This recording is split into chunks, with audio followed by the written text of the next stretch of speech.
Officer James Blake had a simple job: collect the money, keep people scared, maintain the system. It worked perfectly for years. Every business paid their protection fees. Every complaint disappeared. Every threat was silenced. Until he walked into the wrong auto shop. Now Harold Carter, a Vietnam vet who refused to kneel, sits in a jail cell on trumped-up charges. But Blake's about to learn what real fear feels like. Because that phone call the old man made? It wasn't to a lawyer, it was to his son. Colonel Damien Carter, the ghost. And when a Delta Force commander comes home to find his father behind bars, corrupt cops are about to discover why some nightmares wear a badge. In Millbrook, justice isn't just coming, it's already here. Just before we get back to it, I'd love to know where you're watching from today. And if you're enjoying these stories, make sure you're subscribed, because tomorrow's special episode is one you definitely don't want to miss. Harold Carter wiped the grease from his weathered hands with a red shop rag, studying the engine before him with practiced eyes. After 43 years of fixing cars, he could diagnose most problems by sound alone. The 2015 Toyota Camry in his garage had a failing water pump. He'd bet his Bronze Star on it. Sunlight streamed through the open bay doors of Carter's auto repair, catching dust motes and golden beams.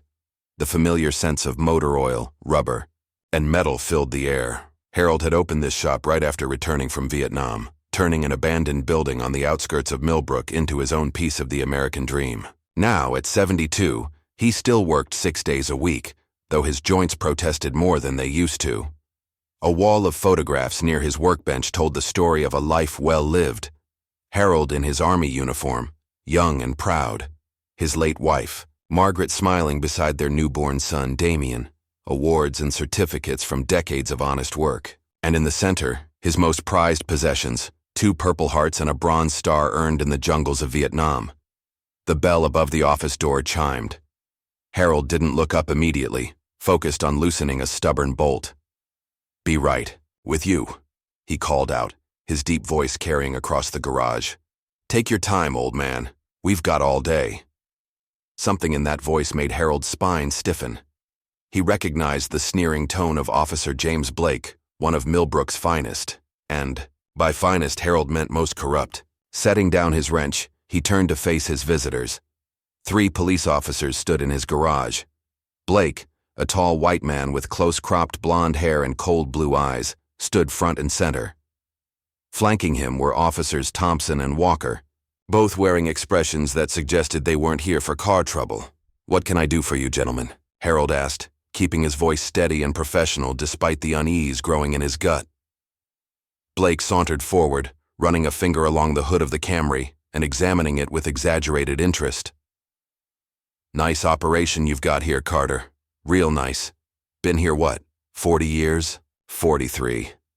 43 years. Blake whistled low. "That's a long time to run a business in this town. Must be doing something right." Harold watched as Blake circled the car, recognizing the predatory movement for what it was: intimidation. He'd seen enough of it in Nam to know when someone was trying to make him sweat. "I do honest work for honest pay. Always have." "See, that's the thing," Blake said, stopping to lean against the Camry's fender. "Times are changing. Costs are going up. Insurance, regulations, safety inspections. It's getting harder for small businesses to stay afloat. Wouldn't you agree?" The implication was clear as day. Harold had heard whispers about this happening to other businesses in town, especially those owned by minorities. The police would show up, talk about protection fees, and make life hell for anyone who refused to pay. "I manage just fine," Harold replied firmly. "And my insurance and inspections are all up to date." Thompson, a stocky officer with a perpetual scowl, stepped forward. "Nobody's questioning that, Mr. Carter. We're here as community liaisons, making sure local businesses have the support they need." Harold had to fight back a bitter laugh. Support? More like extortion with a badge. He thought of his son Damien, wondering what he would do in this situation. But Damien was halfway around the world, doing things Harold wasn't supposed to know about. This was Harold's fight. "I fought real enemies before," Harold said quietly, meeting Blake's gaze.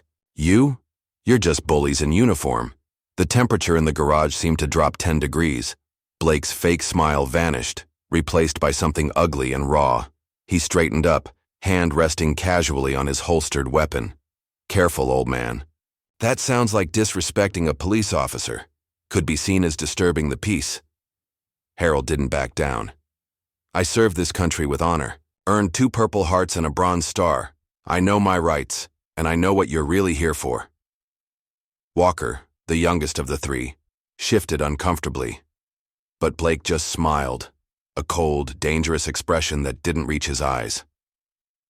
$500 a month, Blake said flatly. Consider it a community support initiative. Keep the neighborhood safe. Make sure nothing bad happens to your business. Harold's hands clenched into fists. No. No? Blake raised an eyebrow. Maybe you should sleep on it. Think about what could happen to a place like this. Cars are complicated machines. Lots of things can go wrong. Fires start. Windows break. Would be a shame if something happened and emergency services were delayed in responding. The threat hung in the air like smoke. Harold thought of all he'd built here, all the customers who depended on him, all the years of hard work.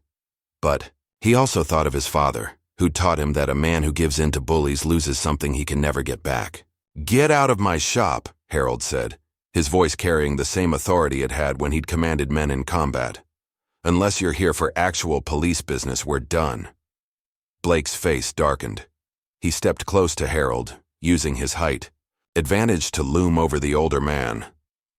"You're making a mistake, old-timer. A big one." "The only mistake," Harold replied evenly, "was thinking you could intimidate me.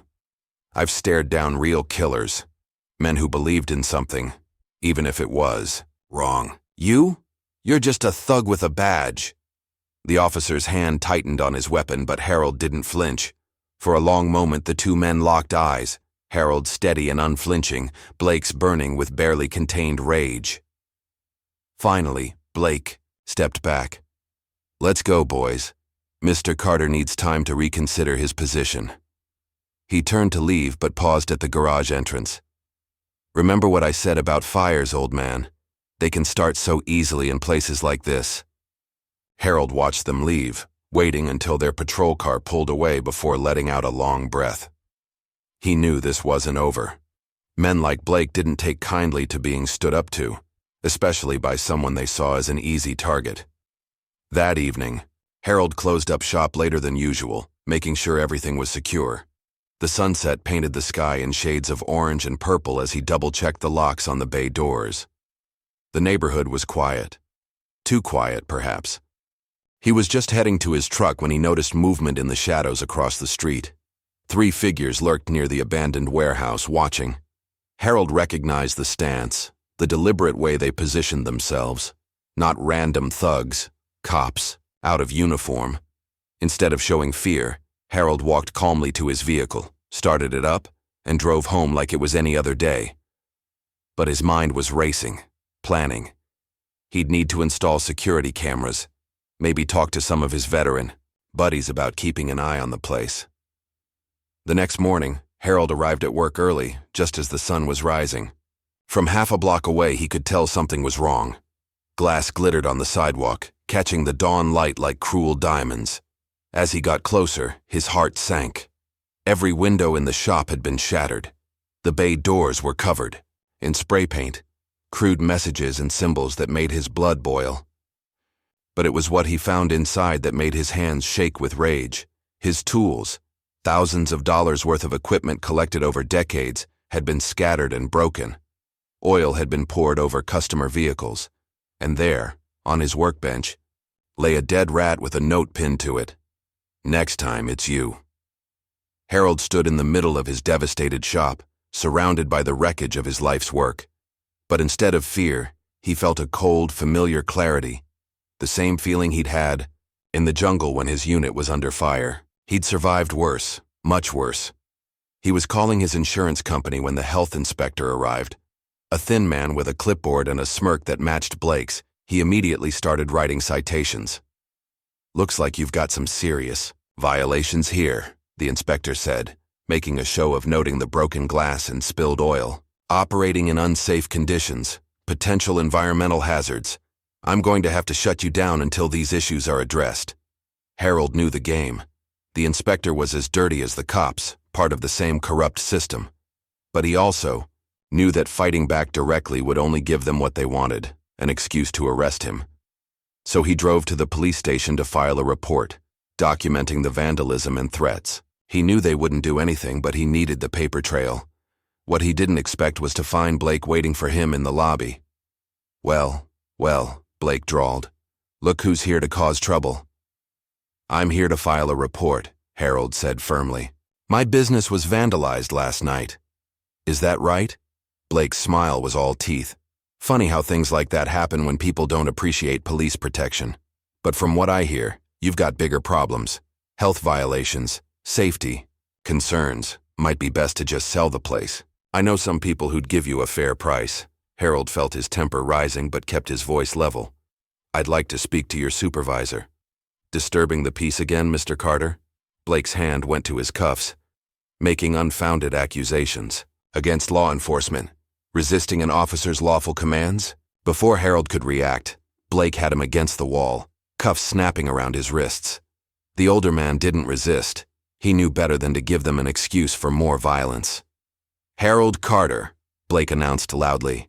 You're under arrest for disturbing the peace, resisting arrest, and making threats against a police officer. Other cops watched as Harold was fingerprinted and photographed, his dignified face forced to stare straight ahead for a mugshot. None of them intervened. None of them seemed surprised. In his cell, Harold sat quietly, thinking of all the men he'd served with who'd died believing in justice and freedom. Thinking of his son, who carried on that fight in shadows most people never saw. He was allowed one phone call. Harold knew exactly who to call. The phone rang 3 times before it was answered. Despite the distance and encryption scrambling the connection, Harold would know that voice anywhere. Dad? What's wrong? Son, Harold said quietly, I need your help. Remember what you always said about bullies in uniform? There was a pause, and when Damien spoke again, his voice had changed, becoming something cold and focused, like a weapon. Being drawn. Tell me everything. As Harold explained the situation, he could almost see his son's expression changing, could almost feel the deadly calm that he knew would be settling over Damien's features. He didn't know exactly what his son did for Delta Force, but he knew enough. Knew that the men harassing him had just made the biggest mistake of their lives. I'll handle it, Damien said finally. Just hang tight. And Dad? Yes? Don't worry about the shop. These men are about to learn what real fear feels like. The line went dead, and Harold leaned back in his cell, almost feeling sorry for what was about to happen to Officer Blake and his corrupt friends. Almost, because sometimes justice needed to wear a badge, and sometimes it needed to move in shadows. And his son? His son was very, very good at moving in shadows. 3,000 miles away, in a classified location, Colonel Damien Carter stood motionless in the shadows of a dimly lit operations room. The air was thick with tension as his team monitored multiple screens showing thermal images of their target location. The silence was broken only by the soft hum of equipment and occasional whispered updates. Captain Sarah Williams, his second-in-command, approached with the quiet efficiency that had made her one of his most trusted operatives. Ghost, satellite, confirms minimal civilian presence. Extraction window opens in 20 minutes. Damien nodded almost imperceptibly. His team had spent months tracking this high-value target, a terrorist cell leader responsible for coordinating attacks across 3 continents. The mission was straightforward. Get in, capture the target, get out. No traces, no witnesses, no mistakes. Team check. Damien's voice was low but carried natural authority. One by one, his squad leaders responded, their voices calm and measured in his earpiece. Alpha in position. Bravo ready. Charlie team locked and loaded. Delta standing by. The operation was proceeding exactly as planned. Damien had earned his nickname the Ghost through countless missions like this, precise, silent, lethal when necessary. His reputation in Delta Force was almost mythical. Some said he could move through laser security without breaking a beam. Others claimed he once eliminated an entire enemy compound without firing a single shot. The truth, as always, lay somewhere in between. Lieutenant Mark Foster, their communications specialist, suddenly raised his hand. "Sir, incoming secure call. Priority Alpha." Damien's expression didn't change, but something in his gut tightened. Priority Alpha meant family. "Patch it through." The familiar voice of his father filled his earpiece, and Damien's world shifted. As Harold described the situation, the corruption, the threats, the arrest, Damien's teammates watched his demeanor transform. The ghost wasn't just a call sign, it was a state of being. Right now, they were witnessing something new. Cold, focused rage. "Understood," Damien replied, his voice carrying an edge that made several veteran operators exchange glances. "I'll handle it." After ending the call, he turned to Captain Williams. "Sarah, tactical command is yours. Complete the mission. I'm wheels up in 30. Williams stepped forward, concern evident in her expression. "Sir, what's happened?" "Some cops in my hometown just made a terminal mistake." Damien's words carried the weight of absolute certainty. "They laid hands on my father." The room fell silent.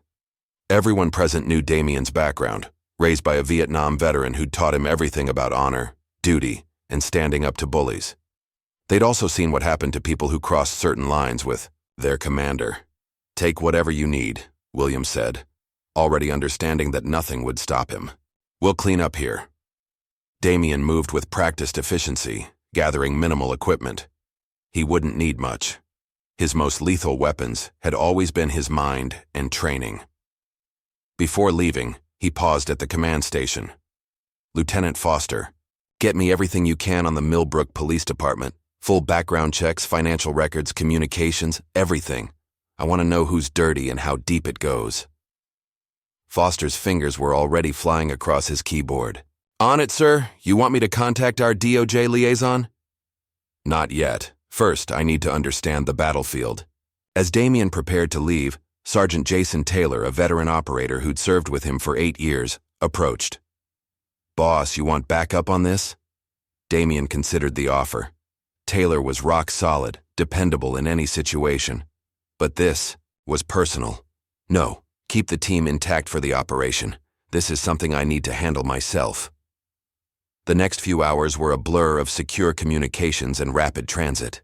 Damien called in markers from his extensive network, people who owed him favors, others who simply respected or feared him enough to help without questions. A military transport was quickly arranged, no questions asked. During the flight, Damien reviewed the preliminary intelligence Foster had gathered. The Millbrook Police Department's corruption ran deeper than simple extortion. There were connections to organized crime, money laundering operations, and possible ties to international drug cartels. Officer James Blake was just the visible face of a much larger problem. Damien's tablet lit up with a secure message from Foster. "Sir, you need to see this. Blake's got protection from higher up. Local politicians, judges, maybe even state level. This goes beyond dirty cops." A thin smile crossed Damien's face. Good. The bigger they were, the harder they'd fall. As the transport neared American airspace, Damien received another update from Williams. The primary mission had been completed successfully. Target captured. No casualties, no traces left behind, just as he'd trained them. "Thank you, Sarah," he said. "Keep the team ready. I might need resources if this escalates. Already on it, Ghost. Just try not to start a war in your hometown." Damien's response was cold and precise. "I don't start wars, Captain. I end them." Back in Millbrook, Officer Blake was enjoying his morning coffee, completely unaware that his world was about to change. The arrest of Harold Carter had sent the message he wanted. Nobody defied the new order in his town. The protection racket was running smoothly, kickbacks were flowing up the chain, and even the mayor was getting his cut. A young officer, Ryan Parker, knocked on his door. "Sir, we might have a situation." Blake barely looked up. "What is it, rookie?" "It's about Harold Carter's son. I was running background checks and..." Well, you need to see this. Blake waved him off. Some military kid? Probably pushing papers in some base somewhere. Nothing to worry about. Ryan persisted. Sir, he's not just military. He's Delta Force, command rank. His record is mostly classified, but what I could find... He swallowed hard. They call him the Ghost. Now Blake looked up, irritation crossing his features. The Ghost? What kind of comic book nonsense is that? Sir, I had a friend in Army intelligence. He said this guy, Colonel Carter. He's the kind of operator other special forces tell stories about. The kind of man governments call when they need something done. Without leaving traces. Blake laughed, but there was a slight edge to it. You've been watching too many movies, kid. He's just another soldier. Ryan shook his head. No, sir, he's not. And there's more. The FBI just requested all our body cam footage from yesterday. DOJ is asking questions about our arrest procedures. Internal Affairs called twice this morning. The coffee cup stopped halfway to Blake's mouth. What? It's like someone flipped a switch. Every agency that could cause us problems is suddenly... Very interested in Millbrook. Blake set his cup down slowly, a cold feeling settling in his stomach. He reached for his phone, dialing a number he rarely used. After 3 rings, a gruff voice answered. This better be important, Blake. We might have a problem. That old man. We arrested yesterday? His son, the voice cut him off. If his son is who I think he is, you need to disappear. Tonight. What? Come on, he's just... Listen carefully, you idiot. I've seen this man's work. You don't understand what you've stepped in. Get out of town, change your name, and pray he doesn't find you. The line went dead, leaving Blake staring at his phone. For the first time since he'd put on a badge, real fear began to creep into his mind. Across town, Harold sat in his cell, waiting patiently. He knew his son well enough to understand what was coming. Not violence, at least not yet. First would come the pressure, the subtle dismantling of corrupt systems, the quiet gathering of evidence. Damien had learned early that the most effective weapon wasn't always a gun. The cell door opened, and a nervous-looking desk sergeant appeared. Mr. Carter, you're being released. All charges have been dropped. Harold stood slowly, dignity intact. Any particular reason? The sergeant wouldn't meet his eyes. Orders from above. Your personal effects are at the desk, and there's someone here to see you. Walking into the station lobby, Harold saw a familiar figure standing by the front desk. Tall, athletic, dressed in civilian clothes that couldn't quite hide his military bearing. Damien turned, and father and son locked eyes. For a moment, neither spoke. Then Damien stepped forward, embracing his father briefly, but firmly. You okay, old man? Harold nodded. Nothing I couldn't handle. I know. Damien's voice carried pride and determination. But now it's my turn. They walked out of the station together, feeling the eyes of every officer following them. Just before they left, Damien turned and surveyed the room with a predator's gaze. His eyes met Blake's across the lobby, and he smiled, a cold, promising expression that made the corrupt officer step back involuntarily. Outside, the morning sun was bright and warm. Harold looked at his son, seeing not just the decorated officer but the boy he'd raised to stand against injustice. You don't have to do this, son. I can handle my own fights. Damien's expression softened slightly. You taught me never to back down from bullies, Dad. Never to let them win. Time for me to put those lessons to use. As they drove to Harold's shop, Damien was already planning.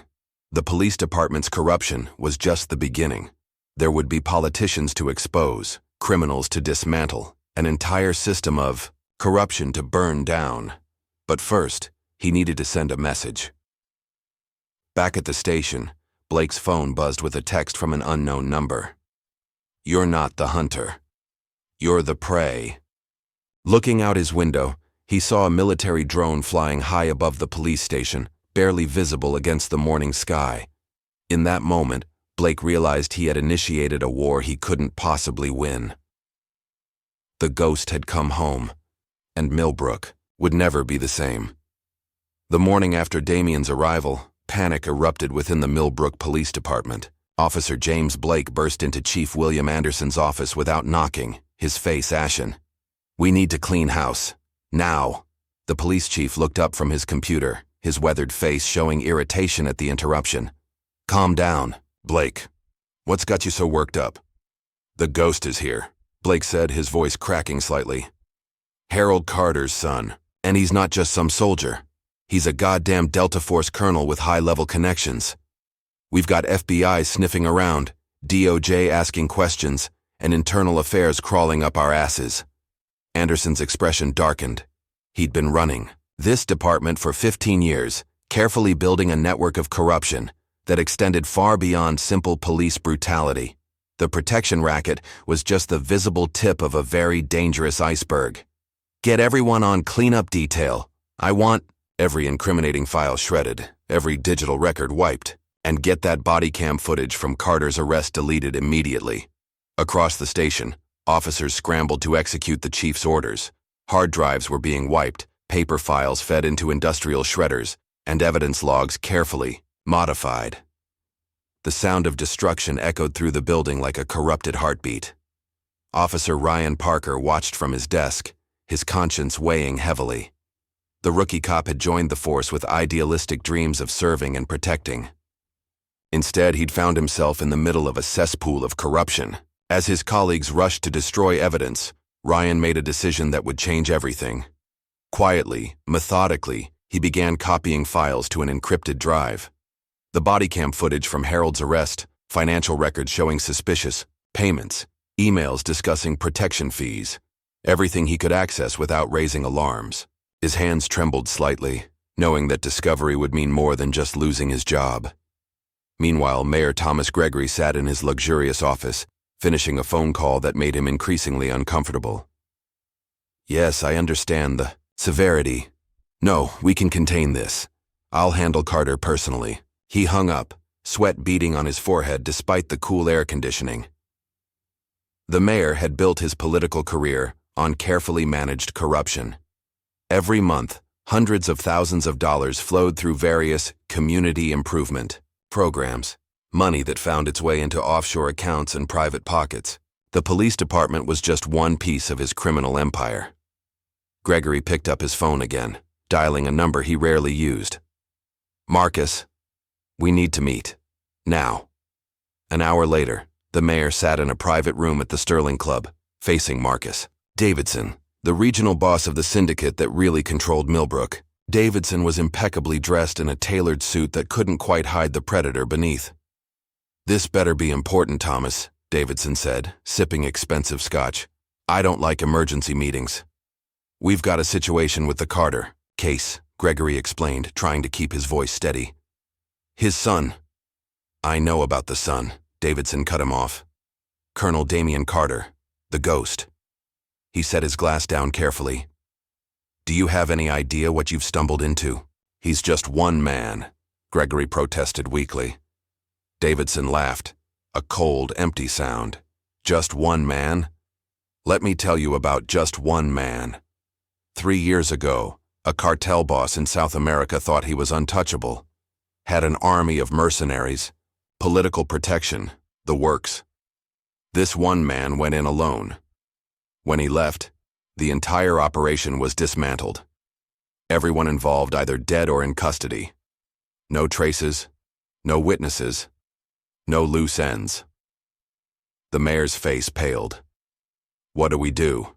"You pray." Davidson stood up. "I'm pulling our direct operations out of Millbrook. Temporarily," he added, seeing Gregory's panicked expression. "Let things cool down. And Thomas, don't call me again until this is resolved." Back at the police station, Blake was personally overseeing the destruction of evidence when Officer Ryan approached his desk. "Sir, the FBI's asking for specific files. If we don't provide them, we'll tell them the system crashed," Blake snapped. "Technical malfunction. Lost everything from the past week." Ryan nodded carefully. "Yes, sir. And the physical evidence, the photos from Carter's shop? Being handled as we speak." Blake turned away, dismissing the rookie. What Blake didn't know was that Ryan had already secured copies of everything. The young officer had grown up in Millbrook, watched his community suffer under corrupt leadership. Now he had a chance to make things right.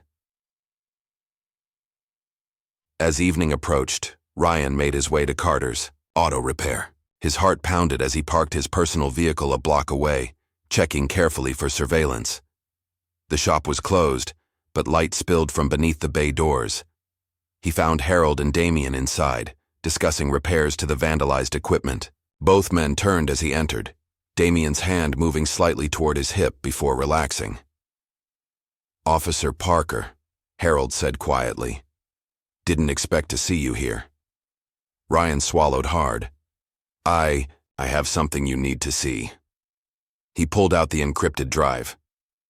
"Everything they're trying to hide. Financial records, body cam footage, emails. It goes way deeper than just harassment." Damien stepped forward, studying the young officer with intense eyes. "Why?"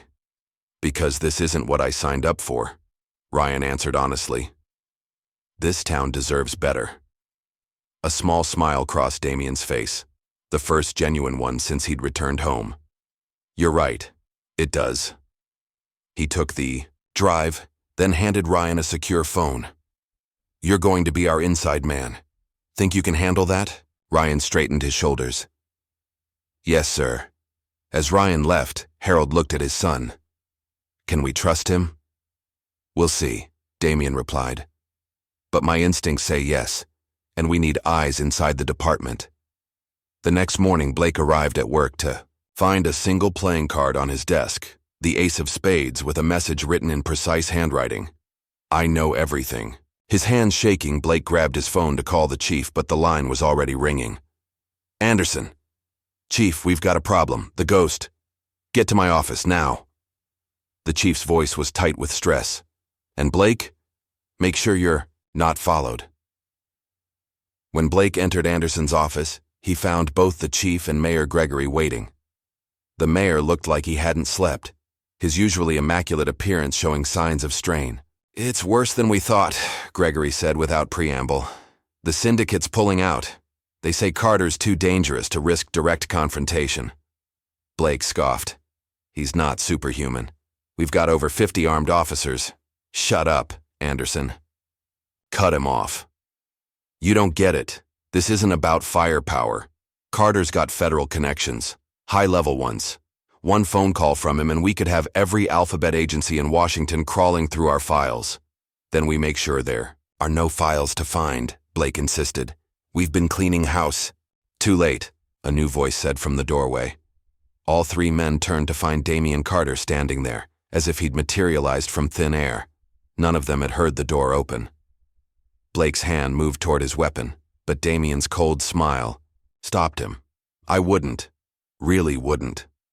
"This is a private meeting," Anderson started to say, but Damien cut him off. "Know what I find interesting?" He held up a phone, playing a video of Blake and his officers vandalizing Harold's shop. "How many cameras you missed? See, while you were destroying evidence, I was gathering it. Every bribe, every threat, every criminal connection. It's all documented." Gregory stood up, trying to project authority. "Now listen here." "No, you listen." Damien's voice was soft but carried an edge that made them all fall silent. "Right now, every major federal agency is receiving files detailing your operation. The protection racket, the money laundering, the drug trafficking, everything. But you've got a choice." He looked at each man in turn. "Cooperate, turn state's evidence, help us clean up this town, or..." He smiled again, and it was like watching a shark bare its teeth. "I start dismantling your lives piece by piece, and trust me, gentlemen, you won't enjoy that process." Before any of them could respond, Damien was gone, leaving behind only a lingering sense of dread and three more. Playing cards, all aces of spades, the mayor was the first to break the silence. "He's bluffing. He can't have everything." As if on cue, their phones buzzed simultaneously. Each man found himself looking at damning evidence of his own crimes. Photos, videos, financial records, all meticulously documented. "Jesus," Blake whispered. Anderson reached for his bottom drawer, where he kept an emergency phone, one that connected him directly to their syndicate contacts. But when he opened it, he found only another playing card and a note. "They can't help you anymore." Outside, Damien walked calmly to his vehicle, speaking quietly into a secure comm unit. "Lieutenant Foster, release the first wave of evidence. To the feds. Let's see how they handle the pressure." "Already done, sir," Foster replied. "FBI's moving on their local informants. DOJ's preparing indictments. It's starting to unravel." "Good. Keep monitoring their communications. I want to know the moment anyone breaks ranks." Back in the station, Ryan watched as the corrupt officers began to panic. Some were already removing personal items from their desks, others making frantic phone calls to lawyers. The house of cards was starting to collapse. A senior detective approached Ryan's desk looking nervous. "Hey, rookie, you were on duty when we processed Carter's arrest, right? Did you happen to keep any unofficial copies of the paperwork?" Ryan maintained a carefully neutral expression. "No, sir. Everything went through normal channels." The detective cursed and walked away. Ryan waited until he was alone before sending a coded message through his secure phone. "They're getting desperate, starting to turn on each other." Across town, Harold worked on fixing his vandalized shop, but now he had help. Word had spread about what happened, and customers, many of whom he'd served for decades, showed up with tools and materials. It was a small act of defiance against the corrupt system that had terrorized them for so long. Damien watched from across the street, feeling a mix of pride and determination. His father had stood his ground, inspiring others to find their courage. Now it was time to show Millbrook what real justice looked like. He made one final call. "Captain Williams, I'm going to need that contingency package we discussed. Things are about to get interesting here." "Already en route, Ghost," Williams replied. "Try not to start a war." Damien smiled, watching as more evidence of corruption appeared on news sites and social media. The truth was spreading like wildfire, and no amount of covering up could stop it now. "Too late, Sarah," he said quietly. "The war's already started. They just don't know they've lost yet." That evening, as the sun set over Millbrook, the police station was in chaos. Files continued to disappear, but for every piece of evidence they destroyed, two more seemed to surface. The corrupt officers were running out of options, and they knew it. In his office, Chief Anderson stared at his computer screen, watching as years of careful corruption crumbled around him. He had one last card to play, a private security firm with experience in handling difficult situations, but as he reached for his phone, it lit up with a message.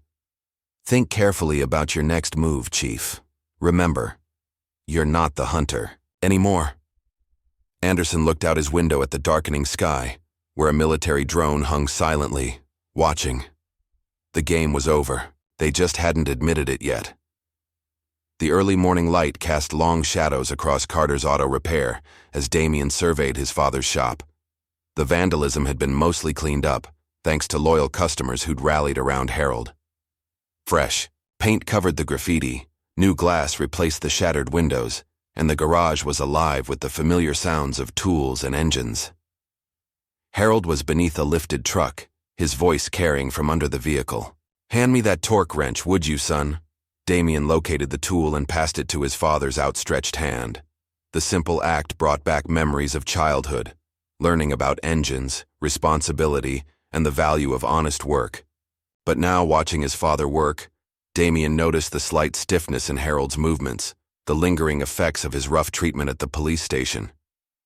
"You know they're watching the shop," Harold said matter-of-factly, sliding out from under the truck. His eyes flickered to the unmarked police car poorly concealed down the street. Damien's lips curved in a slight smile. "Let them watch. They're not the only ones gathering intelligence." Throughout Millbrook, a complex web of surveillance was already in place. Lieutenant Foster had remotely accessed the town's traffic cameras, while military-grade sensors monitored police radio frequencies. Every move Blake and his corrupt officers made was being recorded, analyzed, and added to the growing mountain of evidence. The bell above the shop door chimed. Both men turned to see Rachel Turner, a local journalist, entering the garage. She was young but carried herself with the confidence of someone who'd earned her reputation the hard way. "Mr. Carter." She nodded to Harold, then turned to Damien. "Colonel, I was hoping we could talk." Damien studied her carefully. Foster's background check had come back clean. Rachel was one of the few local reporters who'd tried to expose the department's corruption, though previous attempts had been quickly suppressed. "What would you like to know, Ms. Turner?" She pulled out a recorder. "I've been investigating the police department for months. Extortion, evidence tampering, connections to organized crime. But every time I got close to proving anything, my sources would disappear, or evidence would vanish." "Sounds frustrating," Damien replied neutrally. "It was. Until yesterday." Rachel's eyes lit up. "When someone anonymously sent me files documenting years of corruption. Bank records, surveillance footage, internal emails, everything I needed but could never prove." Harold glanced at his son, who maintained a carefully neutral expression. "That must have been quite a discovery," Damien said. "It was. But here's what interests me more." Rachel leaned forward. "The day after you arrive in town, federal agencies start investigating. Corrupt officers panic. The syndicate pulls out. And now, somehow, all this evidence surfaces.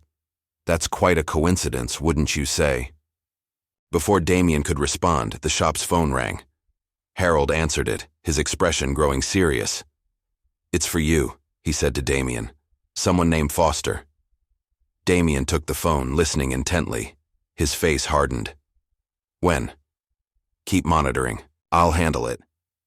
He hung up and turned to Rachel.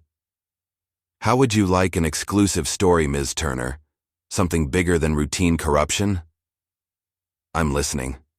"The police chief just had a very interesting meeting with a private security firm, the kind that doesn't ask questions and doesn't leave witnesses." Damien's voice was calm, but his eyes had taken on a dangerous gleam. "I think they're about to make their first mistake." At the police station, Chief Anderson sat across from two men who looked military but definitely weren't. Their suits were expensive but cut to hide shoulder holsters, and their eyes constantly scanned the room. Professionals assessing threats and exits. "We understand you have a problem that needs solving," the older one said. His accent was Eastern European, possibly Serbian.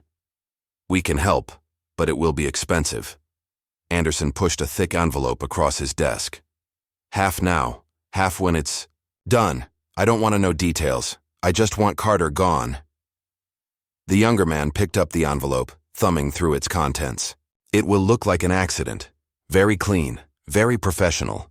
But we need information, his routines, security measures, weaknesses." "He stays at his father's shop most days," Anderson provided. "Minimal security, mostly cameras. He seems to work alone." The Serbian smiled thinly. "Overconfident. This will be simple." What none of them knew was that every word was being recorded. Tiny devices planted throughout the station captured the entire exchange, while satellite surveillance tracked the mercenaries' vehicles. That afternoon, Damien walked into the police station alone. Officers tensed as he moved through the building, his presence like a predator among prey. He walked straight to Blake's desk, where the corrupt officer was attempting to appear busy. "Officer Blake," Damien's voice carried across the suddenly silent room. "I've faced better men than you. And they're all gone." Blake tried to maintain his composure, but sweat beaded on his forehead. "Is that a threat, Colonel?" "No," Damien smiled. "Just a historical observation." He placed a file on Blake's desk. "You should review this. It's quite illuminating." Inside the file were photos. Blake meeting with syndicate members, accepting payoffs, orchestrating the vandalism of Harold's shop. But it was the last photo that made Blake's blood run cold. His daughter's college dorm room taken that morning. "Just so we're clear," Damien said softly, "I can reach anyone, anywhere. Remember that before you make any more poor decisions." As Damien left, Blake's phone buzzed. It was Anderson. "Meeting. Now. Bring everything we have on Carter." In the chief's office, Blake found Anderson and Mayor Gregory huddled over reports. The mayor looked like he hadn't slept in days, his usual polished appearance showing signs of strain. "The contractors are in position," Anderson said without preamble. "They'll move tonight. Blake shifted uncomfortably. Sir, maybe we should reconsider. If something goes wrong, nothing can go wrong, Gregory snapped. Because if Carter isn't stopped, we're all going down. The feds are closing in. Our accounts are being frozen. We need this handled now. None of them noticed the small red light, blinking under Anderson's desk, another of Damien's surveillance devices capturing every word. As evening approached, Harold's shop prepared to close for the day. Rachel Turner had spent hours interviewing both Carter men, building a story that would shake Millbrook to its core. As she left, she noticed unmarked vans positioning themselves around the neighborhood. They're here, she texted to the secure number Damien had given her. Inside the shop, Damien checked his phone and smiled. Everything was proceeding exactly as planned. He'd identified the mercenaries hours ago, former Serbian special forces, now working as contractors for the highest bidder. Good, but not good enough. Dad, he said casually, why don't you head home early? I'll finish up here. Harold looked at his son knowingly. You sure about that? Positive. Just stay inside tonight no matter what you hear. After Harold left, Damien moved with practiced efficiency. He killed the main lights but left one dim bulb burning in the office, a clear target for anyone watching. Then he settled in to wait, every sense attuned to his surroundings. The attack came just after midnight. The mercenaries moved with professional skill, disabling the visible security cameras and approaching from multiple angles. They breached the side door with minimal noise, their weapons equipped with suppressors. The shop appeared empty. The office, light spilling across vacant workspace. The team leader hand-signaled his men to spread out, checking corners and blind spots. That's when everything went wrong. The infrared sensors they relied on suddenly became useless. The entire shop was hot, heat signatures everywhere. Their radio communications died, replaced by static. And in the darkness, something moved. The first mercenary disappeared without a sound. The second had time for a muffled gasp before he was gone. The team leader spun around, weapon ready, but he was fighting blind. His trained instinct screamed danger, but he couldn't pinpoint the threat. Where are you? He whispered into the darkness. Everywhere. Damien's voice seemed to come from all directions. And nowhere. The remaining mercenaries began to panic, firing at shadows. But they were professionals. They should have known better than to fire blindly. Each muzzle flash gave away their position. One by one, they were neutralized. No killing. Blows, but precise strikes that left them unconscious. The team leader found himself alone, back against a wall, heart pounding. A shape materialized from the shadows directly in front of him. Before he could react, his weapon was gone and an iron grip held him immobile. Tell your employers, Damien said softly, that the next team they send won't be leaving at all. Across town, Anderson paced in his office, waiting for confirmation. When his phone finally rang, his hand shook as he answered it. Is it done? No. An accented voice replied, thick with fear. It's not. We're out. Double the money, triple it, doesn't matter. We won't move against him again. The line went dead, leaving Anderson staring at his phone in disbelief. On his desk, a new message appeared on his computer screen. Strike one. By morning, rumors spread through Millbrook like wildfire. Stories of an elite hit squad taken down by a single man. Police officers requested transfers, fearing what might come next. The mayor didn't show up for work, and Chief Anderson's office remained locked. Rachel Turner's story hit the local news and was quickly picked up by national outlets. The evidence was irrefutable, the narrative compelling.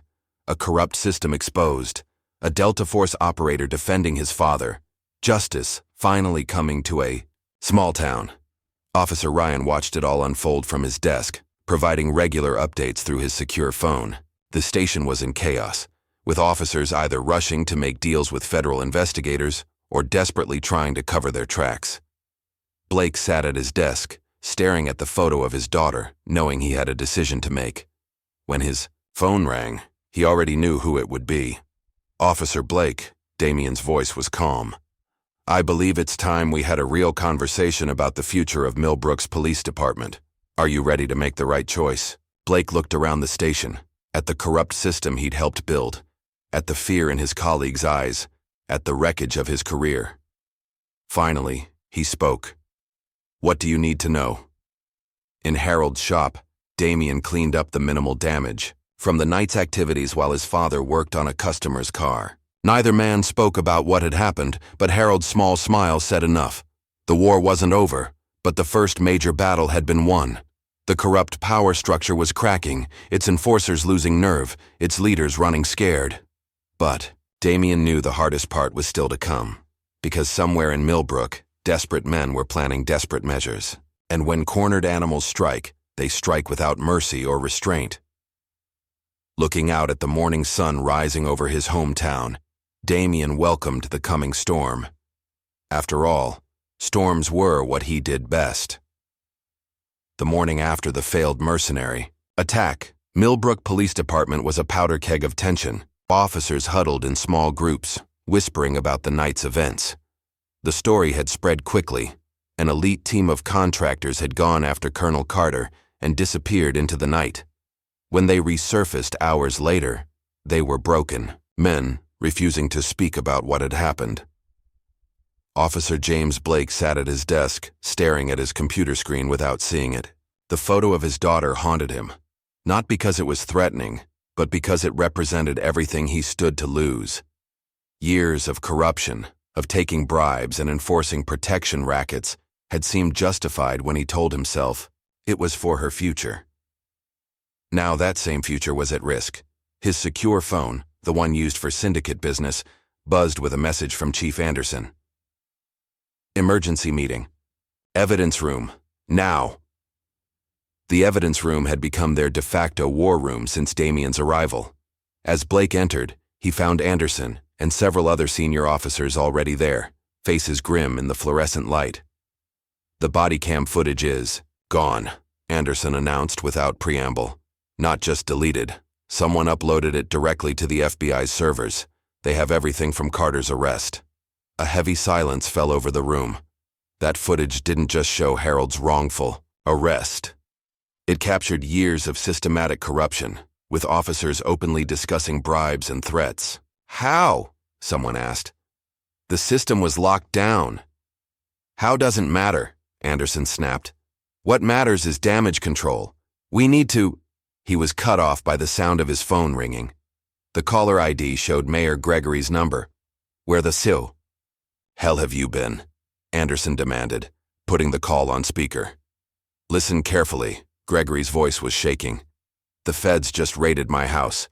They have everything. The accounts, the offshore transfers, the syndicate connections. They're coming for all of us." Before anyone could respond, the evidence room door opened. Officer Ryan Parker stood there, his young face serious. "Chief, there are federal agents in the lobby. They're asking for you." Anderson's face went pale. "Stall them." He turned to his officers. "Destroy everything, now." But as they moved to comply, every computer screen in the room suddenly came to life, displaying the same message.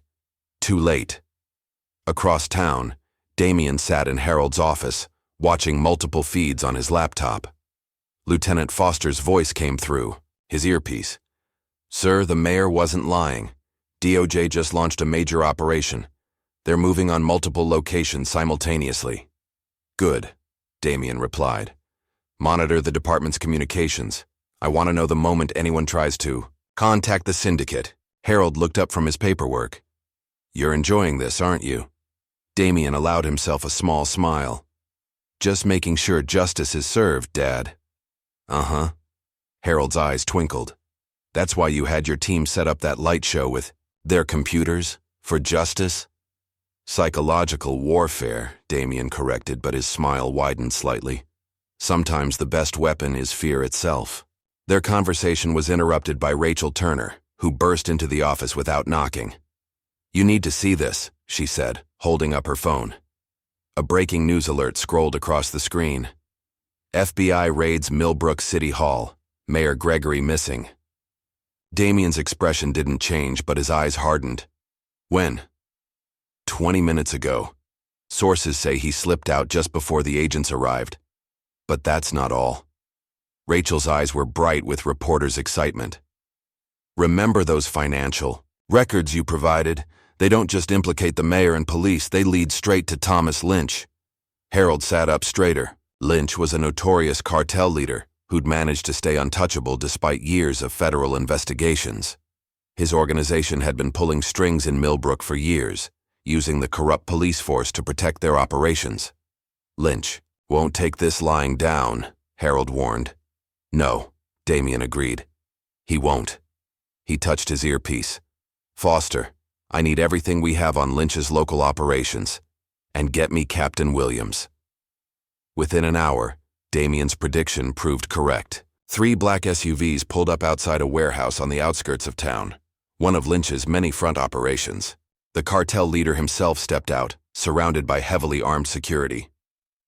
Through surveillance cameras, Damien watched as Lynch met with Chief Anderson and several high-ranking officers. The audio feed was crystal clear. This has gone too far. Lynch's voice was cold.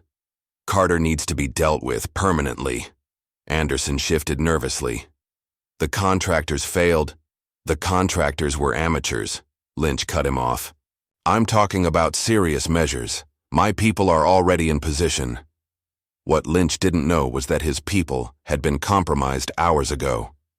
Captain Williams and her team had intercepted the cartel's advance force before they could establish themselves. The only ones left were those in the warehouse, and they were about to get a surprise.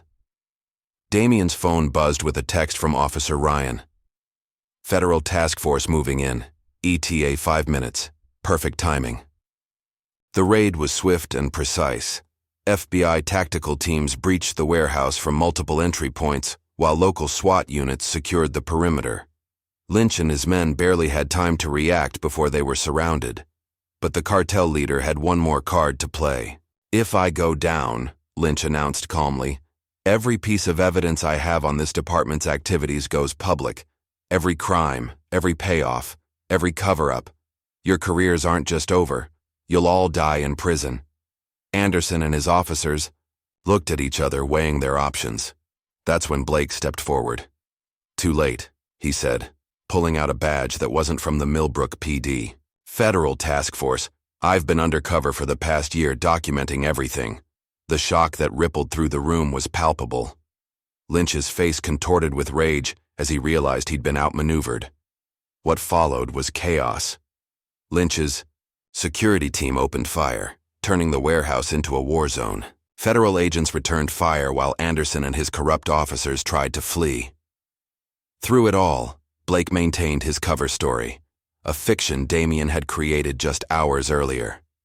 The truth was simpler. A corrupt cop who'd finally chosen to do the right thing, helped along by the realization that his daughter's future would be better served by justice than by blood money. The gunfight was over quickly. Lynch was taken into custody, along with Anderson and most of the corrupt senior officers. A few managed to escape in the confusion, but their faces were already being circulated to law enforcement agencies nationwide. Back at Carter's auto repair, Damien watched the aftermath unfold through various feeds. Rachel Turner was already on scene, documenting everything. Her story would run nationally by morning, exposing the full scope of Millbrook's corruption. Think it's over? Harold asked, bringing his son a cup of coffee. Not yet, Damien replied. Lynch was just the visible part. There's still... His phone buzzed urgently. Foster's voice came through, tense. Sir, we've got movement at the mayor's estate. Multiple vehicles, heavily armed men. They're not police or federal agents. Damien was already moving. The mayor's making his play. He's afraid Lynch will talk. So he's bringing in his own cleanup crew. He checked his weapons. Get me satellite coverage and alert the FBI. Already done. But sir, there's something else. We intercepted communications suggesting they're not just after the mayor. They're coming for you and your father. Harold, who had been listening, picked up a shotgun from behind his desk. Let them come. No, Damien said firmly. You're getting to safety. I've got a safe house ready. He made a call. Officer Ryan, time to earn your promotion. I need you to escort my father somewhere. Minutes later, Ryan arrived in an unmarked car. As Harold reluctantly got in, he grabbed his son's arm. Be careful. These aren't corrupt cops or cartel thugs. If the mayor's calling in his real muscle? I know, Damien smiled grimly. That's what I'm counting on.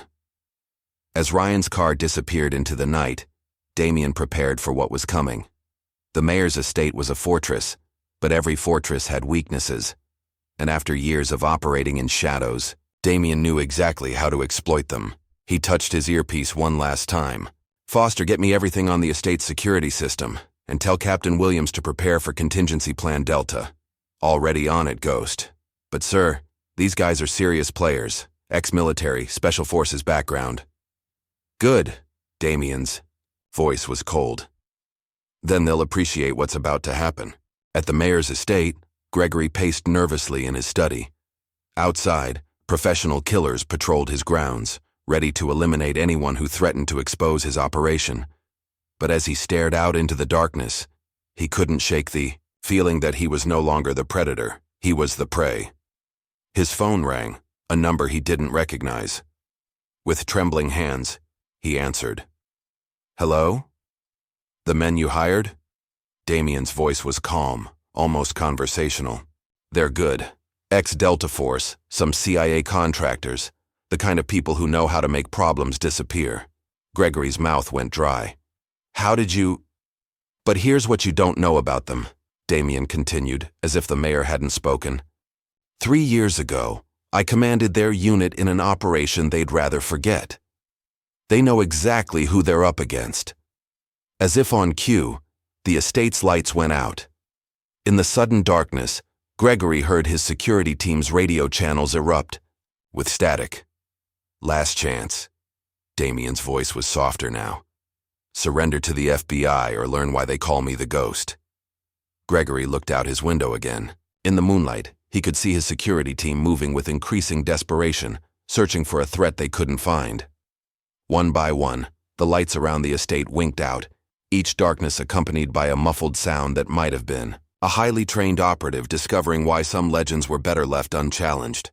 The mayor's nerve broke. With shaking hands, he dialed the FBI's number.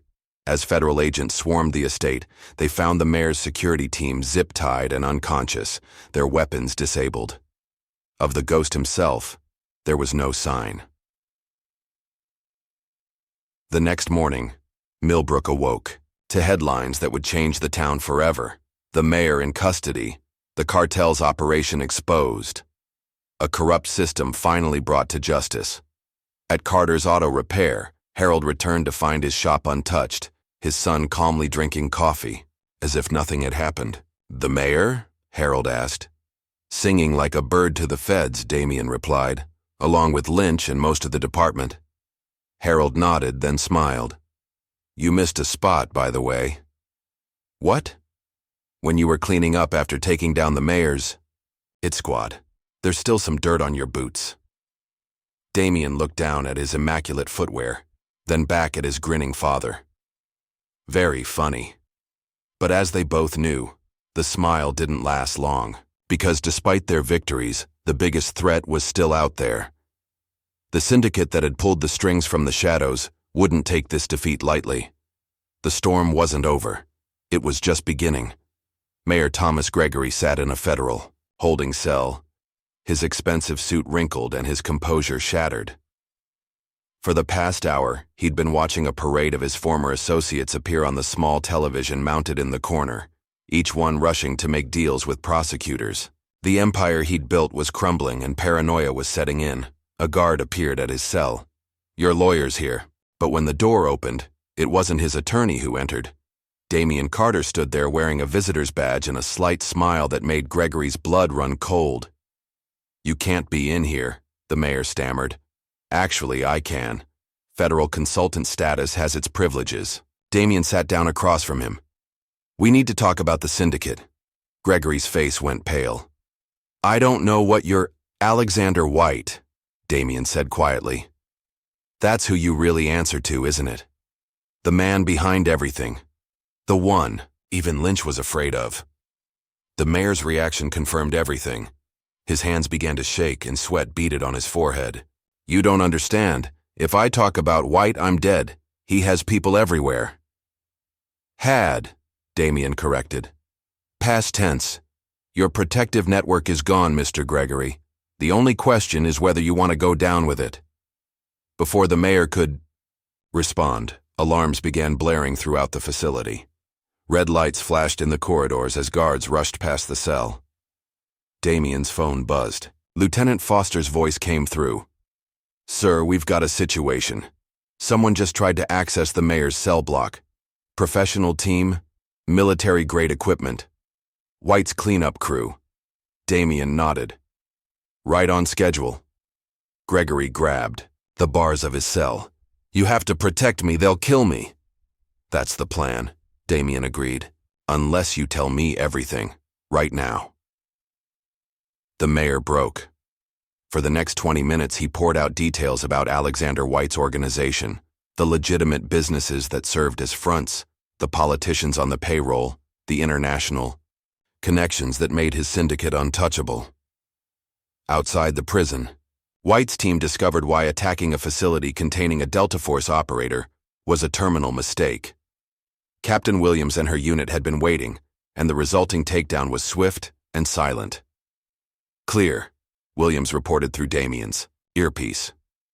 6 hostiles neutralized, no casualties." "Good." Damien turned back to the mayor. "Your friend White just lost another team. Ready to finish your story?"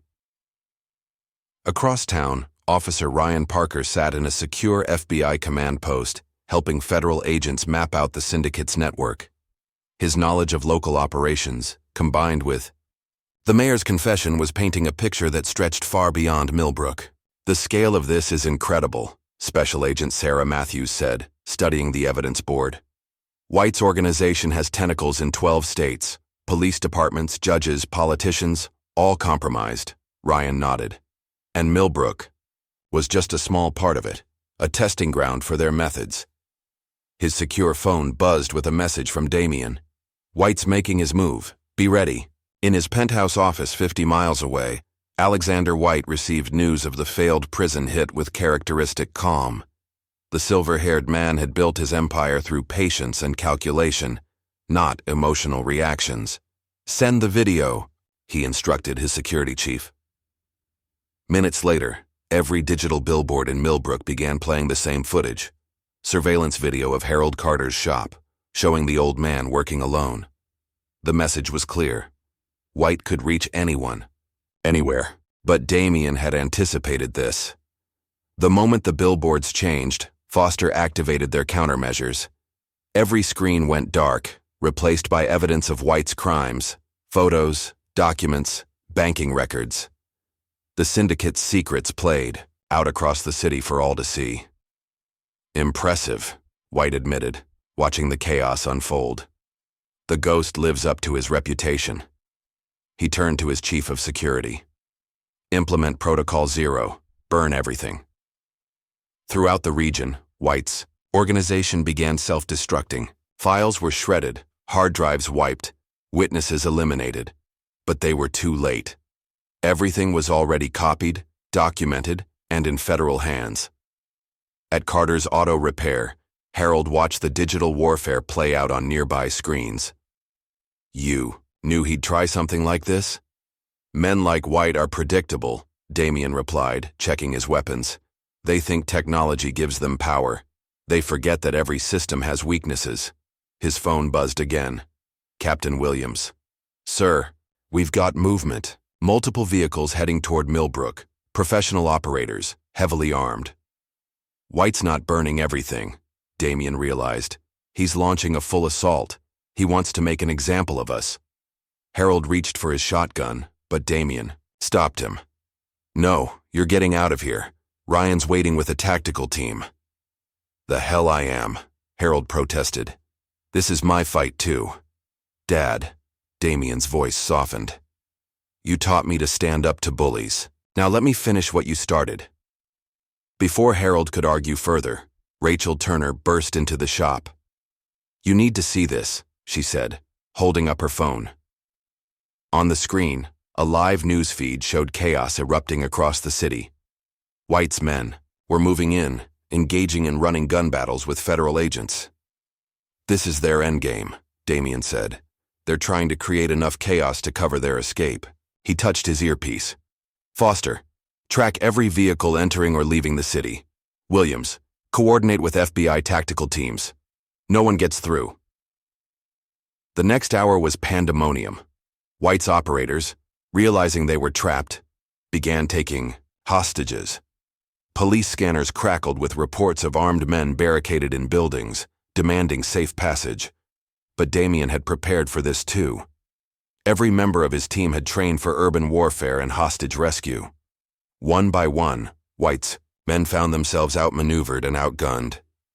In his penthouse, White watched his forces crumble. For the first time in decades, real fear began to creep into his eyes. He turned to his remaining security detail.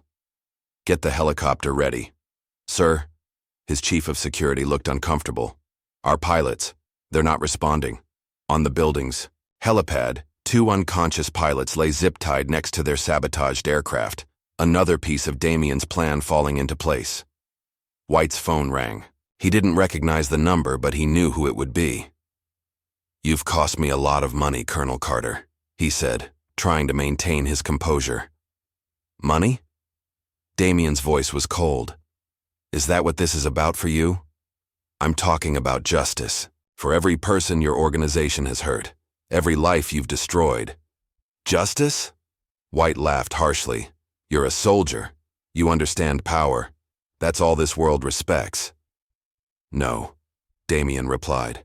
"I understand duty, honor, things you abandoned a long time ago. Look out your window." White moved to the floor-to-ceiling glass. In buildings across the street, red laser dots appeared on his chest. Sniper teams, perfectly positioned. "It's over," Damien continued. "Your men are captured or dead. Your organization is exposed. The only question is whether you want to survive the next 30 seconds. For a moment, White stood perfectly still. Then slowly he reached for a hidden panel in his desk.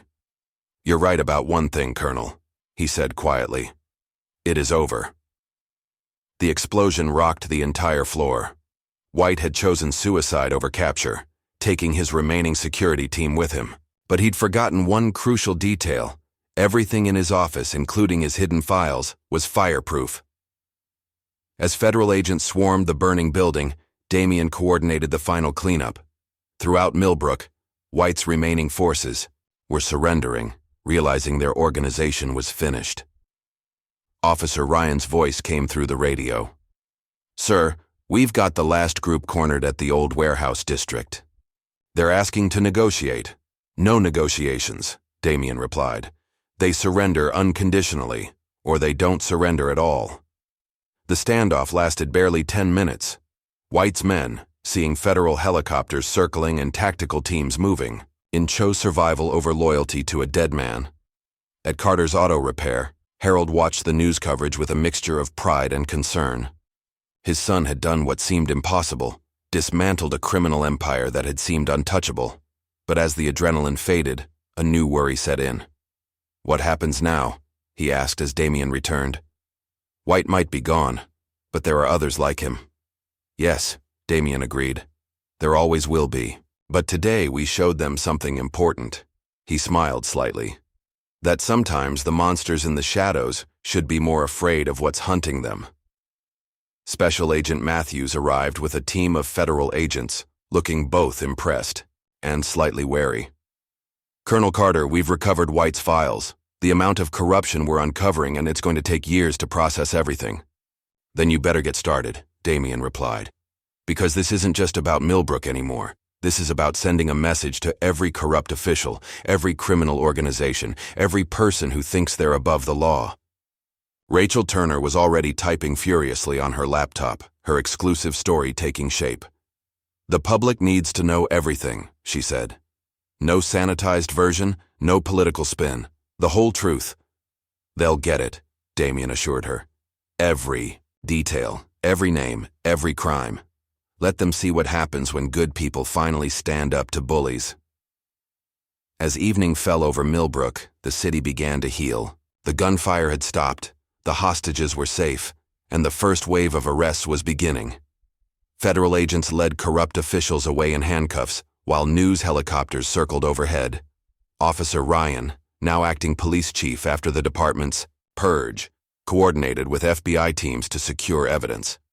His commitment to justice, proven under fire, had earned him the respect of federal authorities.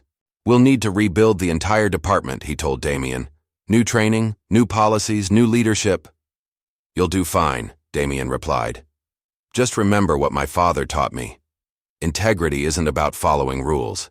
It's about doing what's right, even when no one's watching." Back at the shop, Harold finished working on a customer's car, refusing to let the day's events disrupt his routine. As he closed up for the night, he found his son standing in the doorway. "You know this isn't really over," Harold said quietly. "No," Damien agreed. "White's organization had connections we haven't uncovered yet. People who'll want revenge." "Let them come," Harold's voice was firm. "We'll be ready." Damien looked at his father, the man who taught him about courage, about standing up to evil, about never backing down from a fight worth fighting. "Yes," he said softly. "We will." As night settled over Millbrook, the city felt different. The air was clearer, the shadows less threatening. Citizens walked the streets without fear, knowing that justice had finally come to their town. But in secure facilities across the country, intelligence analysts were already processing White's recovered files. New names emerged, new connections were mapped, and new threats took shape. The war wasn't over. It was just moving to a larger battlefield. And somewhere in the darkness, the ghost was waiting. The federal courthouse in Millbrook had never seen anything like this. News vans lined the streets, their satellite dishes reaching toward the morning sky like mechanical flowers. Journalists from across the country crowded the steps, each hoping to capture the moment when one of America's largest corruption cases began. Inside, Harold Carter adjusted his tie, the crisp fabric of his dress uniform still fitting perfectly after all these years. His bronze star and purple hearts caught the fluorescent light as he waited outside the courtroom. The prosecution had chosen him as their first witness, the spark that had ignited this firestorm of justice. Damien stood beside him, his own dress uniform drawing respectful glances from passing federal marshals. "You ready for this, Dad?" "Benny, ready for 40 years," Harold replied quietly. "Time these people answered for what they've done to our town." The courtroom door opened, and Rachel Turner emerged, notepad in hand. "They're about to bring in the defendants. You should see this." Inside, the scene was unprecedented. 3 rows of defendants filled the space. Former Mayor Gregory, ex-police chief Anderson, Officer Blake, and dozens of other corrupt officials. Behind them sat Thomas Lynch, the cartel leader whose empire had crumbled, his usual arrogance replaced by grim resignation. Judge Michael Harrison entered, his reputation for incorruptibility the reason he'd been chosen to preside. As everyone rose, Harold noticed the judge's security detail was unusually large, a necessary precaution given the reach of White's former organization.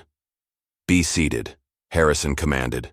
"Ladies and gentlemen, we're here to begin what will likely be one of the most significant corruption trials in recent history. The charges include racketeering, extortion, conspiracy, obstruction of justice, and numerous other federal violations."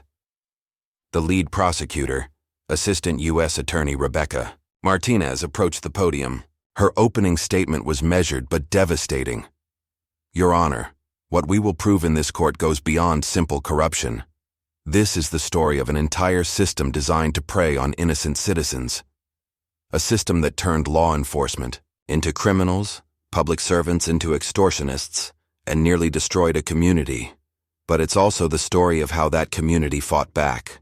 She turned to the jury.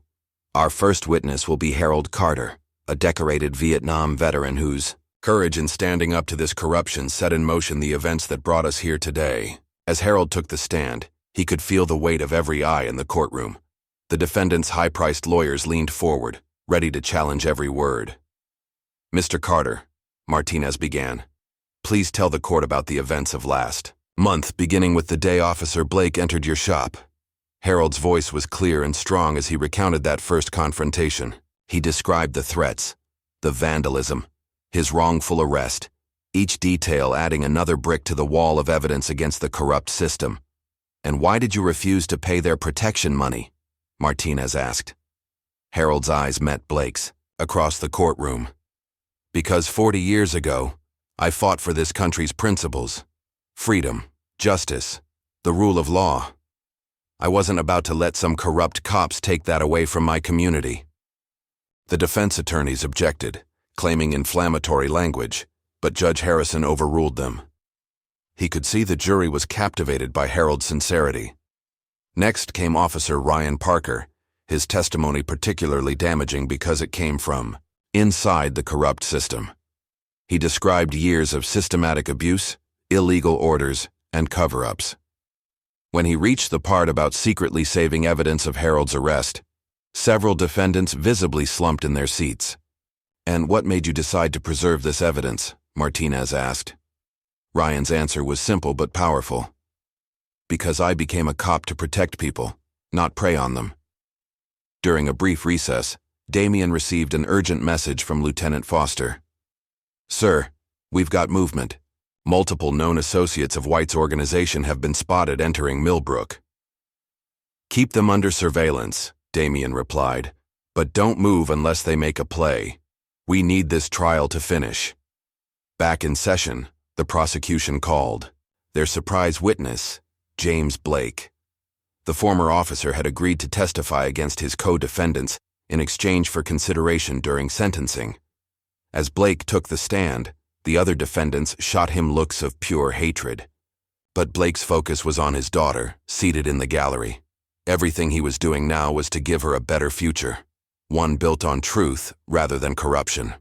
"Officer Blake," Martinez began, "please tell the court about the organization's structure. How did the corruption work?" Blake laid it all bare. He described how the protection racket fed into larger criminal enterprises, how evidence was routinely destroyed or falsified, how honest officers were pushed out or intimidated into silence. His testimony directly implicated Mayor Gregory in organizing the system and Lynch in providing cartel support. During cross-examination, the defense tried to paint Blake as a desperate man lying to save himself. But his detailed documentation, preserved by Officer Ryan, proved impossible to discredit. The day's most dramatic moment came when Rachel Turner testified about her years investigating the corruption. She presented article after article that had been suppressed, witnesses who had been threatened, evidence that had mysteriously disappeared. "Ms. Turner," Martinez asked, "what changed? Why were you finally able to expose this story?" Rachel's eyes found Damien in the gallery. "Because someone finally gave the good people of Millbrook the protection they needed to stand up and tell the truth." As she stepped down, one of the defendants, a former judge deeply implicated in the corruption, suddenly stood up. "This is a waste of time. Everyone in this room knows what's really going on. This whole trial is a sham." "Judge," Harrison's gavel cracked like a gunshot. "One more outburst like that, and you'll be removed from this courtroom." The former judge sat down, but not before shooting a meaningful glance toward the gallery. Damien noticed and touched his earpiece. "Foster, that signal was meant for someone. Check the courthouse perimeter." Within minutes, Foster reported back. "Multiple armed individuals taking positions around the building. They're good, using crowds as cover." "Have Williams and her team ready," Damien instructed. "But hold position. Let's see their play first." The trial continued as the tension built. The prosecution presented financial records showing millions in illegal payments, surveillance footage of corrupt transactions, and recordings of incriminating conversations. During another recess, Damien spotted a familiar face in the crowd outside, one of White's former lieutenants who had escaped the organization's collapse. Their eyes met through the courthouse window, and Damien saw the cold determination there. They weren't here to free the defendants. They were here to silence them. "Ryan," Damien called quietly. The young officer approached. "Get my father to the secure room we prepared. Things are about to get interesting." Ryan nodded, understanding the unspoken message. They had anticipated this, a last desperate attempt by White's remaining loyalists to prevent their secrets from being exposed in open court. As the afternoon session began, Martinez called her final witness, an FBI forensic accountant who had traced the organization's financial network. But halfway through his testimony, the courthouse lights went out. In the momentary darkness, multiple things happened at once. The defendant's security team, secretly infiltrated by White's men, drew weapons. Federal marshals responded, but the situation was chaos, or it would have been if Damien hadn't planned for exactly this scenario. Emergency lights snapped on, powered by independent generators. Every exit except the secure ones was already locked down, and White's men found themselves facing not just federal agents, but Captain Williams's elite team, strategically positioned throughout the building. The attempted attack was over in minutes, with minimal shots fired and no casualties. When the main power returned, the would-be assassins were in custody, and Judge Harrison was calling the court back to order as if nothing had happened. "Nice try," Damien muttered, knowing the captured men would lead them to more of White's hidden work. The trial resumed with increased security. Over the next few hours, the full weight of evidence against the corrupt system became overwhelming. Financial records, surveillance footage, witness testimony, it all painted a picture of systematic corruption that had nearly destroyed a town. When the prosecution rested their case, the defense team seemed deflated. Their attempts to discredit witnesses had failed. Their claims of evidence tampering fell apart under scrutiny. Even their arguments about procedural violations were systematically dismantled. The jury took less than 4 hours to reach their verdict. As Judge Harrison prepared to read it, Harold and Damien sat together in the gallery, watching justice finally arrive in Millbrook. "Madam Forewoman, has the jury reached a unanimous verdict?" "We have, Your Honor." One by one, the verdicts were read. Guilty, guilty, guilty. Count after count, defendant after defendant. Mayor Gregory's face turned ashen. Chief Anderson seemed to age years in minutes. Lynch, the cartel leader, remained stoic, but his hands trembled slightly. When it was done, Judge Harrison addressed the court. The depth of corruption revealed in this trial is unprecedented in this district's history. It represents not just criminal behavior, but a fundamental betrayal of public trust. His sentencing was equally historic. The major players, Gregory, Anderson, Lynch, and their key lieutenants, received life sentences. Others received lengthy terms based on their level of involvement. The message was clear: systemic corruption would not be tolerated. As the defendants were led away, Blake stopped briefly near Harold. "I'm sorry," he said quietly, "for everything." Harold studied the former officer. "Make it right by helping them clean up other departments. There are more towns like Millbrook out there." Outside the courthouse, reporters swarmed for interviews. Rachel Turner's exclusive coverage had made her a national figure, with job offers from major networks pouring in. "Will you be staying in Millbrook?" she asked Damien as cameras rolled. "My work here is done," he replied. "But the real heroes are people like my father, Officer Parker, and every citizen who stood up and said enough. They're the ones who'll keep this town honest."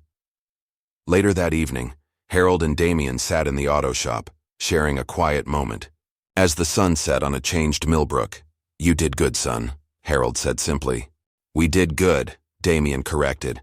"Everyone who stood up, who told the truth, who refused to be intimidated, they're the ones who really won this fight." His phone buzzed, a message from Foster about White's remaining network, about other towns needing help, about battles yet to be fought. Harold saw the look in his son's eyes. "Another mission?" "There's always another mission, Dad. Always another bully who needs to learn that justice isn't just a word, it's a promise." As night fell over Millbrook, the town felt different. The shadow of corruption had been lifted, replaced by something powerful. Hope. Hope that one person's courage could spark a movement. Hope that justice, though slow, was ultimately unstoppable. And somewhere in the darkness, the ghost was preparing for his next battle. Because as long as there were people who abused power, as long as there were communities crying out for justice, he would be there. Silent. Watching. Ready. The morning sun cast long shadows across Millbrook's newly renovated police station, as Ryan Parker was sworn in as the permanent chief of police. The ceremony was small but significant, a symbol of the town's rebirth after months of turmoil. Harold Carter stood in the front row, pride evident on his face as he watched the young officer who had helped save their community take his oath. I solemnly swear to serve and protect this community with honor, integrity, and dedication to justice. Ryan's voice carried clearly through the room. The badge pinned to his chest caught the light. Not just a symbol of authority now, but a reminder of the responsibility that came with it. The small crowd included federal agents, local officials, and citizens who had stood up against corruption. Rachel Turner covered the event for her new national network position, though she still maintained her local connections. Her exposure of the scandal had earned her a Pulitzer nomination. After the ceremony, Harold found himself sharing coffee with Ryan in what had once been Chief Anderson's office. The space had been completely renovated, erasing the physical remnants of corruption while preserving evidence of the department's history, including photos of officers who had died serving honestly over the years. Strange being on this side of the desk, Ryan admitted. Keep thinking about everything that happened here. Harold nodded. The important thing isn't what happened, son. It's what happens next. Their conversation was interrupted by Ryan's new deputy chief, Sarah Mitchell, a veteran officer recruited from a neighboring state with a spotless record and a reputation for integrity. Chief, you need to see this. She handed him a tablet, displaying security camera footage from the town's outskirts. A convoy of unmarked vehicles had been spotted moving through neighboring counties, their occupants matching descriptions of known syndicate operatives. They're testing our defenses, Ryan said quietly, seeing if Millbrook's still vulnerable. Harold's expression hardened. Have you contacted Damien? Already done, Sarah replied. But there's more. We've intercepted communications suggesting this isn't just about revenge. They're afraid. Afraid? Harold raised an eyebrow. What happened? Here. It's spreading. Other towns are starting to resist. Corrupt officials are being exposed. The syndicate's losing control, and they think if they can reclaim Millbrook, they can stop the movement. Ryan's phone buzzed with a text from Damien. In position. Let them come. Across town, Harold's auto shop had become more than just a business. It was a symbol of resistance, attracting customers from hundreds of miles away who wanted to support the man who had stood up to corruption. Harold had hired 2 new mechanics to handle the increased workload, both veterans like himself. But today, the shop was closed. Harold had sensed something coming, the same instinct that had kept him alive in Vietnam. He watched through the windows as unmarked cars cruised past, their occupants trying too hard to look casual. His phone rang, a secure line Damien had set up. Dad, you seeing our visitors? Hard to miss, Harold replied. These boys aren't as subtle as they think. They're not trying to be. This is about sending a message. The syndicate's desperate. They've, lost too much ground since Millbrook. Other communities are following our example. Harold moved away from the window. How many? 3 teams of 4, professional operators. Ex-military, probably Eastern European.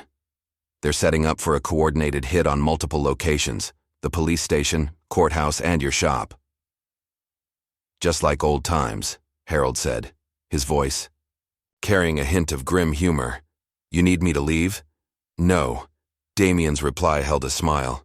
I need you to be exactly where you are. Remember what you taught me about dealing with bullies? Sometimes you have to let them throw the first punch. Exactly. Captain Williams and her team are in position. FBI tactical units are standing by. And I've got a few surprises planned. The syndicate's attack came at dusk, coordinated and professional.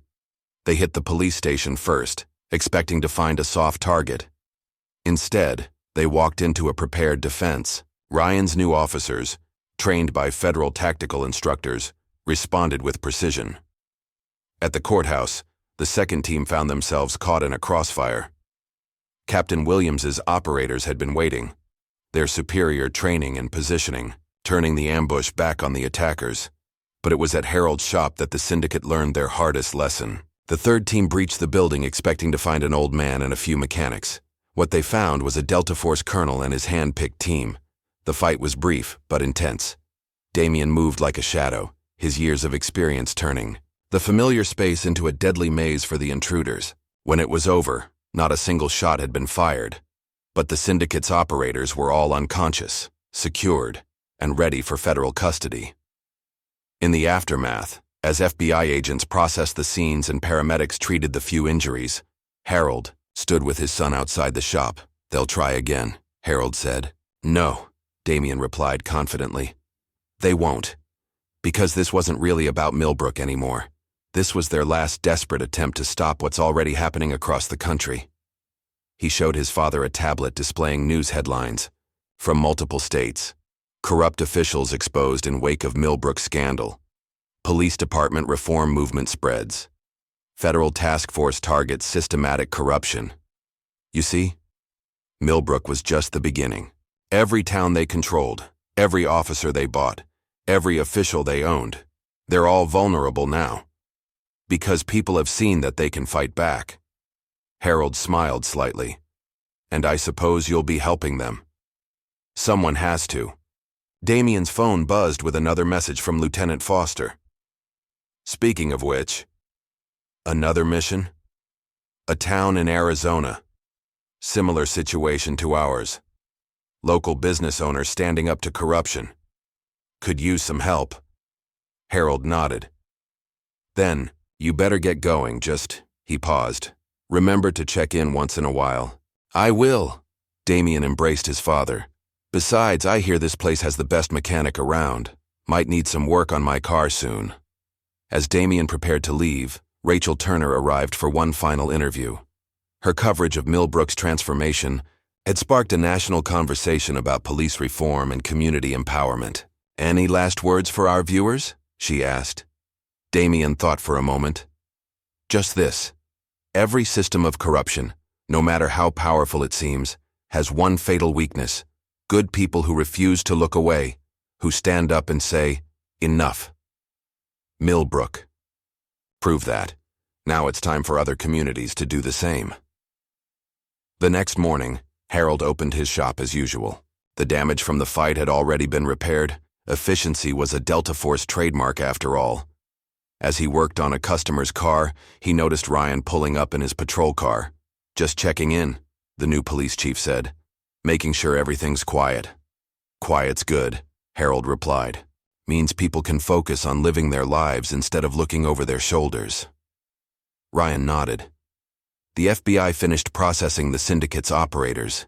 They're talking, giving up contact networks, safe houses, financial records, everything. This goes way beyond what we uncovered before. Good. Let the feds handle that part.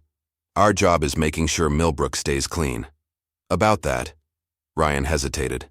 I'm implementing new oversight procedures, civilian review board, body cam requirements, regular audits. But I could use someone with experience on the review board, someone who's proven they can't be bought or intimidated. Harold wiped his hands on a shop rag, considering. Trying to drag me into police work in my old age? Trying to make sure what happened here never happens again. After a moment, Harold nodded. All right, but I'm not wearing a suit to meetings. As Ryan left, Harold's phone buzzed with a text from Damien. Made it to Arizona. You were right about standing up to bullies. This town needs to learn the same lesson. Harold smiled, remembering a conversation from decades ago, teaching a young Damien about courage, about doing what's right even when it's hard. Now his son was passing that lesson on to others. The shop's bell chimed as a customer entered. Harold turned to help them, but his eyes caught the morning news playing on the small TV in his office. Another town was making headlines. Another community standing up to corruption. The movement that had started in Millbrook was spreading, carried by people who had seen what courage could accomplish. Harold had always taught his son that real change starts with one person refusing to back down. He hadn't known then just how far that lesson would reach. Outside, the sun climbed higher over a changed Millbrook. The shadow of corruption was gone, replaced by something stronger. Hope, courage, and the knowledge that justice wasn't just a word. It was a promise that ordinary people could keep if they were brave enough to try. In his office at the new police station, Ryan Parker looked at the photo on his wall, Harold standing up to Blake and his corrupt officers. It was a reminder of where they had been and what they had overcome. His phone lit up with a message from Damien. Keep watching. keep the town safe. The ghost may be gone, but his work continues." Ryan smiled, understanding the deeper meaning. Damien might have moved on to help other communities, but his impact remained. In the reformed police department, in the renewed sense of community, in the knowledge that one person's courage could change everything. As evening approached, Harold finished his last repair of the day. The shop was quiet except for the soft sound of tools being put away. But it was a peaceful quiet now, not the tense silence of fear that had gripped the town for so long. He looked at the bronze star mounted on his wall, remembering all the battles he had fought, in Vietnam, in Millbrook, in life. Each one had taught him something about courage, about standing up for what's right. His phone buzzed one last time. Another message from Damien. "This town reminds me of home. Before we cleaned it up. Think they're ready to learn what Millbrook already knows?" Harold typed back. "Just remember what I taught you. Sometimes the biggest bullies are the ones wearing badges and suits." "I remember, Dad. I remember everything." Harold smiled, knowing that somewhere out there, the ghost was preparing to teach another lesson about justice, about courage, about standing up to corrupt power. Because some lessons need to be taught over and over again. Some battles need to be fought in every generation. And sometimes, the most powerful weapon against corruption isn't a gun or a badge. It's the simple courage to say no, to stand up, to fight back.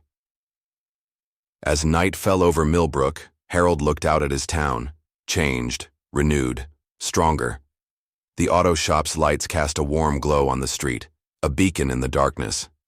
Just like the truth was a beacon against corruption, and somewhere out there, in another town facing its own shadows, the ghost was moving, silent, watchful, ready to stand with those who dared to fight back, because that's what Carter men did. They stood up to bullies. What makes a person finally stand up against corruption? Is it courage, desperation, or simply having nothing left to lose? In Millbrook, it started with one man refusing to bow to corrupt authority, one veteran who remembered what he'd fought for, one father's phone call that brought justice home. But perhaps the real question isn't about standing up. Perhaps it's about how long we stay silent, watching others suffer, until we realize that every moment of inaction makes us complicit in the system we claim to hate. Harold Carter didn't just save his town. He reminded us that sometimes the most powerful weapon against corruption isn't a badge or a gun. It's the simple courage to say no. And somewhere out there, the ghost is still moving through shadows, finding other towns like Millbrook, helping other people find their courage to stand up and say enough, because that's the thing about justice. It doesn't just happen.